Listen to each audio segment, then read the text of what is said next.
मानूंगी, माँ हमारी ऐसी ही होती है। बेटा हमारा गलत नहीं हो सकता, मुझे विश्वास है।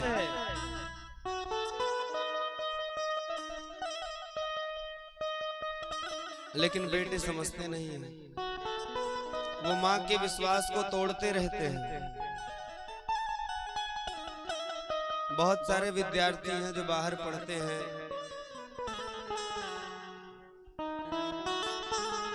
माँ का सपना है कि बेटा मेरा कुछ बन जाए। पिता दिन रात मेहनत करके, मजदूरी करके बेटे के लिए फीस भेज रहा है हर महीने शहर में। लेकिन वहीं चले जाओ तो पढ़ने वाले बच्चे ही ज्यादा शराब की दुकान पे दिखेंगे, सिगरेट की दुकान पे पढ़ने वाले बच्चे ही ज्यादा दिखेंगे। तो तुम भाई पढ़ने गए हो, माँ के सपने को पूरा करो, पिता के सपने को पूरा करो, अपना भी सपना पूरा करो। कई सपने हैं तुम्हारे पास, लेकिन तुम वहां समय बर्बाद करके सबके सपनों को तोड़ दे रहे हो। माँ रोटी बनाती है तो तुझे याद करती रहती है, मेरा बेटा एक दिन बड़ा हो जाएगा, पढ़ लिख लेगा, इसको इतना पैसा लगा करके पढ़ा रही हूँ तो कुछ बन जाएगा। लेकिन बेटों की ये आसी रुक नहीं रही है। हमने अपने आंखों से देखा लोगों को बर्बाद होते हुए, जो कुछ पढ़ते भी थे आज एकदम बर्बाद हो गए। लेकिन माँ का सपना वही है, मेरा बेटा कुछ बनेगा। अरे कुछ नहीं तो अपने माँ के सपनों को ही तो पूरा कर लो, तभी तो अच्छे पुत्र कहलाओगे। माता पिता अनजान हैं, बेचारे घर में हैं, उनको क्या पता।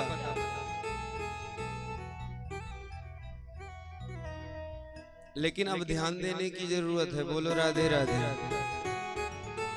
अपने बच्चों का ध्यान देना शुरू कर दो, नहीं तो ये समय बहुत बुरा चल रहा है। ये समय इतना बुरा चल रहा है, जुआ और नशे की लत ने हमारे बच्चों के भविष्य को बर्बाद कर दिया है। हमारे और आपके बच्चों के भविष्य को बर्बाद कर दिया है, ये समझ लेना। तो हम आप सबकी जिम्मेदारी है कि अब अपने बच्चों पर ज्यादा ध्यान देना, क्योंकि अब जुआ और नशा बहुत तेजी से हावी हुआ है इस देश में। हुआ है कि नहीं? बोल बाल कृष्ण लाल की जय।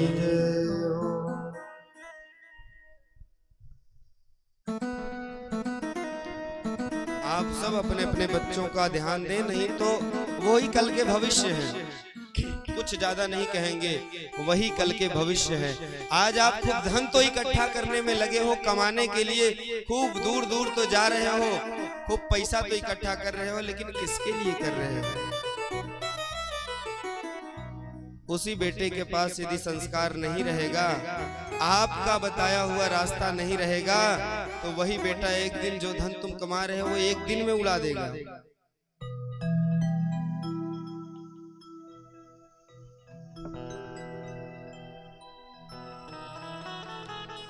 गुरुकुल जब तक था हमारा देश बहुत अच्छा था, संस्कार मिलते थे, लेकिन अब संस्कार नहीं है। इसलिए बच्चों का ध्यान आप सबको रखना है, कहाँ भेजे हैं, कहाँ पढ़ रहा है, और फिर कितने बजे कमरे में है नहीं देख सकते। फिर भी बेटे से एक बार कहो, यदि बेटा आपको ऐसी कोई गलत लत है तो छोड़ दो, हमारे भविष्य के साथ खिलवाड़ न करो, या तो पढ़ना छोड़ दो या तो उसको छोड़ दो। ये आप सबकी जिम्मेदारी है अपने बच्चों से निवेदन पूर्वक कहना, क्योंकि बड़े बड़े हो गए होंगे अब तो मार भी नहीं सकते। प्राप्ते षोडशे वर्षे पिता पुत्र समाचरे, पुत्र मित्र समाचरे। पुत्र के साथ मित्रवत व्यवहार करना चाहिए, कुछ छिपाना नहीं चाहिए। अब बेटा भी ऐसे ही करे, कुछ आपसे छिपावे ना, नहीं तो फिर बहुत विडंबना है, वो कल के भविष्य हैं। जब वो कल हम सबके उम्र के होंगे तो इस पूरी दुनिया में आतंक मचाएंगे, लड़ेंगे, झगड़ेंगे, हमारी आंखों के सामने कट कट के मरेंगे और हम सब बूढ़े होकर के वही नरक भोगेंगे, क्योंकि हमने संस्कार नहीं दिया। आज हम भोग रहे हैं तो वही अपनी आंखों से देखोगे तो फिर अच्छा नहीं रहेगा ना। अभी समय है, खूब समझा लो। बोलो बाल कृष्ण लाल की। ध्वस्त हुई सद्वृत्तियां, अस्त हुए संस्कार, नई पीढ़ियां भूल गई सब आचार विचार। पिताजी के दोनों पैरों को छू करके प्रणाम करना चाहिए। तो आज बाहर से आ रहे हैं तो पिताजी को दूर से ही पिताजी करके चले जा रहे हैं। ये सब संस्कार कब आएंगे? अब तो देखने को ही नहीं मिलता किसी में। पिताजी कहेंगे जाओ महाराज जी के पैर छू लो, तो ऐसे करके कहो चले जाए। ऐसे आशीर्वाद थोड़ी ना मिलता है, किसी से भी नहीं मिलेगा आपको। जब तक विनम्र पूर्वक, पहले तो तुम्हारे अंदर विनम्रता होगी तो ही तुम झुकोगे। और ये सबसे बड़ा वरदान है कि विनम्र हो जाए, सबसे बड़ा आशीर्वाद है भगवान का। तो झुकता जो है, प्रणाम जो करता है दोनों हाथों से, तो वो विनम्र होता है। और जो विनम्र होता है तो विनम्रता को ही सब कुछ प्राप्त होती है, आशीर्वाद भी प्राप्त होता है।